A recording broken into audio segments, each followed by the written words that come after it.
Hello! So I have to start this entire video all over again because I was going live and then somehow I managed to lose connection. So although I'm on Wi-Fi, apparently everyone else in the world is also on Wi-Fi, and we're gonna do this again. So bear with me as we go through this. But for those of you that don't know me, my name is Kristen. I'm a passion coach and your host here at Sunday Spark. I help ambitious women that are struggling with balance but desiring fulfillment to get back their zeal for life so that they can feel fulfilled, as well as reconnect with their creativity so they can finally be their true and their whole self.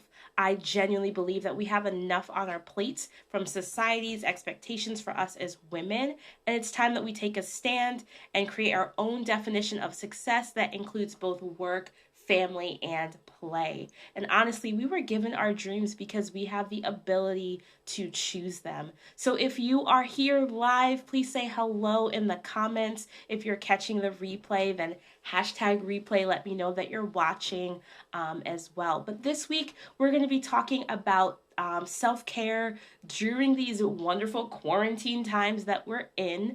A lot of times, women think of self care as a treat yourself day where you get your hair and your nails done, both of which I don't get to do anymore.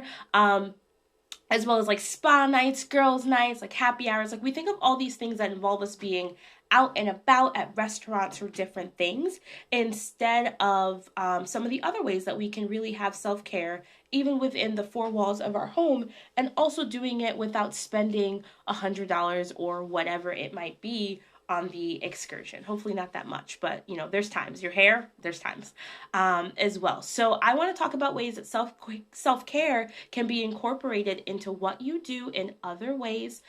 Sometimes for a new mom, if you've got like someone under your roof, a hot shower is self care and it counts and it wins, and that you absolutely deserve. But other times you need a full on massage and facial at like the spa across town and that kind of stuff. But again, during these times where quarantine, where businesses are closed and restaurants are takeout or delivery only kind of a thing, there are ways for you to still have self-care while in your home. The first thing that I want to talk about is the media. Like there's so much on the news and it is overwhelming, and it can really be like inundative of your life and your time, and it can suck out your energy depending on what you're seeing on the news, or whether you probably not watching the news, but other media outlets that are providing you information. And sometimes you just need to turn it off. Turn it off. Take that screen, put it away, give yourself a chance to breathe, disconnect from the things that are actually going to bring you down. I am not saying to isolate yourself at all. So I do understand that social media like Facebook and Instagram and Zoom right now, and even YouTube, is how we're all connecting. I think YouTube had like a glitch today because there's so many people streaming church services between like 11 and 12:30 that like the system got a little rocky.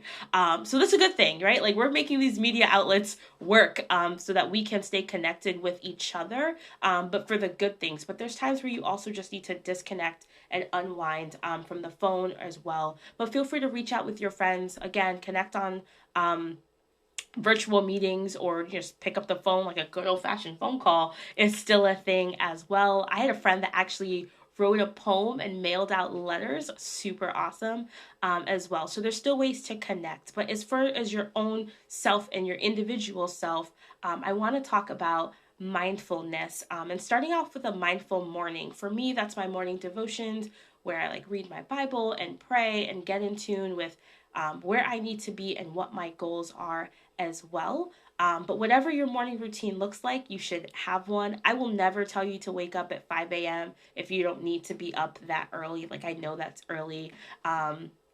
But have something that prepares you for your day. And then one of my favorites, Rachel Hollis, she actually has a Start Today journal. So she has a whole brand dedicated for her company on people starting their day with good intentions, writing out their goals in a very particular manner. Like, what are my 10 goals? What are my dreams? What am I working on today? How am I going to get it done? Cross check that with your planner and what needs to get crossed off the to-do list, but really starting your day in a good way. And then your evening routine, truthfully, is just as important as your morning routine. So yes, like you eat dinner, but what are the other things that you're doing to unwind and end your day?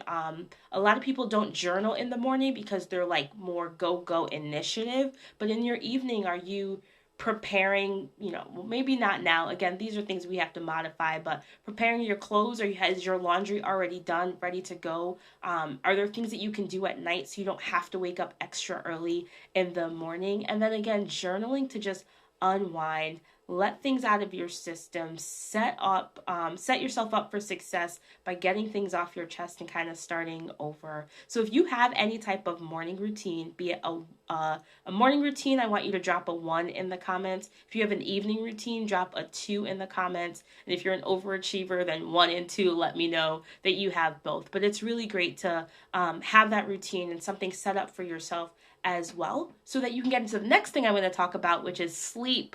Sleep is so important. You need your 8 hours of sleep. You deserve your 8 hours of sleep. I understand that if you have young children, it might be interrupted. I understand that if you are working in healthcare or some other type of third shift type of work, your sleep schedule might not be very traditional, but you still need your rest, and your body needs that rest in order to function. If you're someone who's like, I only need 5 hours and I'm good to go, test it. Literally, I challenge you, and I'll send you a Starbucks gift card for when this is all done. You can grab yourself some Starbucks. If you try sleeping 8 hours for a week and tell me that your productivity level goes down instead of up, I will give you money. That's how serious I am as well. But you need your sleep, and if you can't get your typical 8 hours of sleep, then also like throw some naps in, a 20-minute power nap on what should be like a lunch break. On the weekends when my kids sleep, I take a nap as well. Like that's not new. My son's almost 7, and I'm like, all right, mommy's gonna go take a nap, and he's like, I don't want to, and I'm like, I'm still gonna go take a nap. But you know what? Get your rest. It's so important. That's right, Valerie. Get your rest. Woot woot. Another thing that's really great for your self-care is to read. Like read, read, read, read, read, read. Read, seriously. Read books. It helps your mind. It helps you develop. You'll learn new things about yourself, about other people, about businesses, how things work.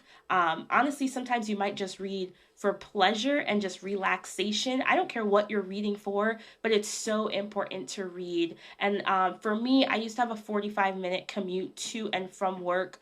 So for me, that's audiobooks. I don't really hold like a good old-fashioned paperback novel in my hand, but I am all about audiobooks, typically 1 to 2 books a month, because I read, big books. I do have months where I've done like 4 books in a month as well. But reading is so important for yourself, and then to also how you interact with other people. There's always ways to learn.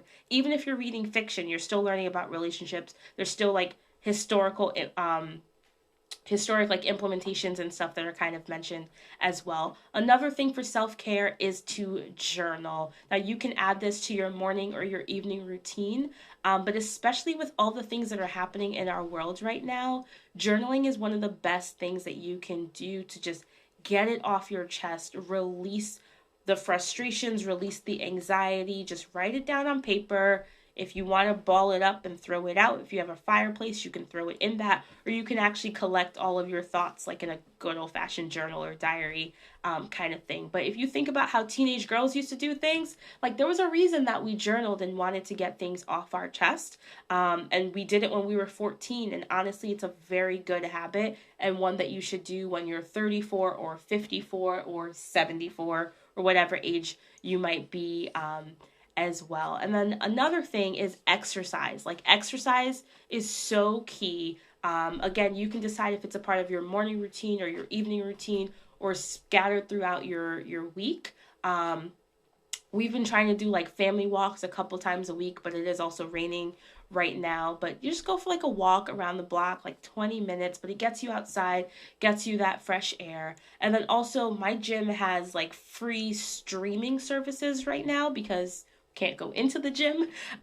So you can actually like stream a workout My Zumba instructor has actually like collected a few of us, and we've done live Zumba on Zoom, obviously, as well. So we all get to like see each other and have the energy of being in the room and doing Zumba together, but like we're in our living rooms. I did one of them in my backyard as well. So just figure out what's going to work for you, but definitely get your heart rate up, keep your body moving, keep those muscles as close to in shape as they can. I don't get to lift weights right now, but I am still at least trying to get the cardio side of my exercise in and keeping my heart rate healthy, especially during these times. So again, a morning routine, an evening routine, sleep, reading, journaling, exercise. That's 6 ways that you can still get self-care in our crazy quarantine times as well. If you enjoyed this video, I want to invite you also to my Facebook community called Focused and Fulfilled Women.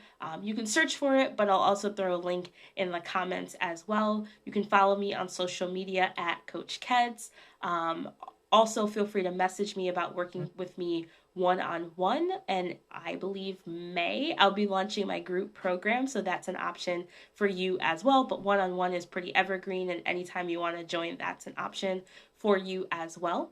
I hope you enjoyed this episode of Sunday Spark. I will see you all next week. Have a great evening. Bye.